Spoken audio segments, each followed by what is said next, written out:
মেয়ের বাড়ি বেড়াতে গিয়ে হঠাৎ অসুস্থ হয়ে মারা যান এক ব্যক্তি।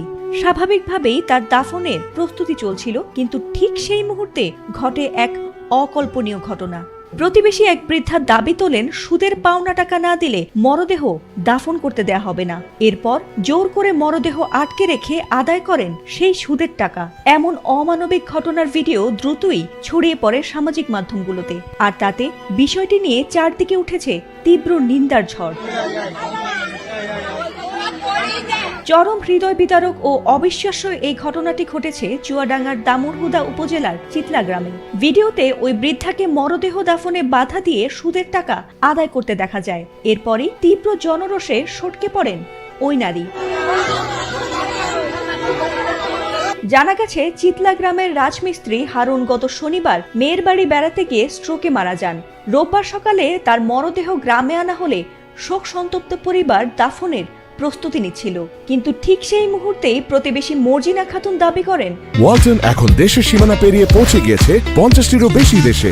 ওয়ালটন, ঘরে ঘরে, বিশ্বজুড়ে।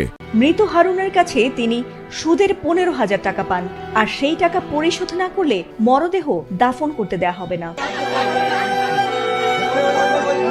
এ ঘটনায় গোটা গ্রামে চরম উত্তেজনার সৃষ্টি হয়।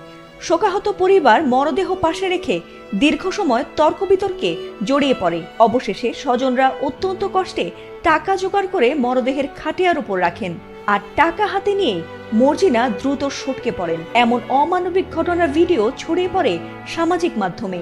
মুহূর্তেই সৃষ্টি হয় তীব্র নিন্দা ও ক্ষোভের ঝড়। অনেকেই একে সমাজের জন্য লজ্জাজনক ও ঘৃণিত ঘটনা হিসেবে আখ্যা দিয়েছেন। পরিবার সূত্রে জানা গেছে, হারুন জীবিত থাকতেই আসল টাকা শোধ করেছিলেন, তবে মৃত্যুর পরও মরদেহ আটকে সুদের টাকা আদায় করা চরম লজ্জাজনক। এছাড়া মর্জিনা খাতুন দীর্ঘদিন ধরে সুদের ব্যবসা করছেন এবং গ্রামবাসীকে নানাভাবে হয়রানি করছেন বলে অভিযোগ রয়েছে। এই ঘটনা শুধু একটি পরিবারের নয়, বরং পুরো সমাজকেই নাড়িয়ে দিয়েছে। সুদ কিভাবে মানুষকে অমানবিক করে তুলছে তার জ্বলন্ত প্রমাণ হয়ে রইল চুয়াডাঙ্গায় ঘটে যাওয়া এই হৃদয় বিদারক ঘটনাটি।